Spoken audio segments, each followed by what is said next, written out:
My buddies who I met at the convention, Dick Robertson, he ran Warner Brothers television distribution. Right. Brought in a couple of billion a year.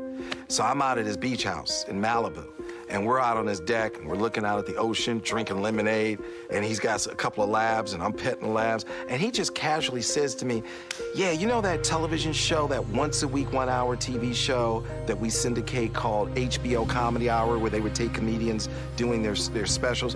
He goes, I gave that show to a friend of ours. I go, why'd you give that show to a friend of yours? He said, because that's a once-a-week show that only brings in 10 million a year. And he says, and I have my salespeople going out on the road to do the first cycle of Friends. And I expect them to come back like with $1 billion.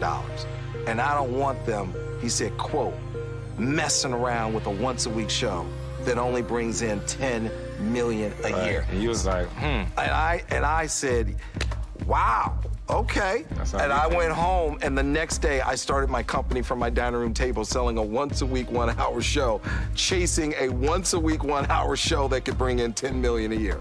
And I was like, I'm gonna take studio crumbs and I'm gonna make a gourmet meal.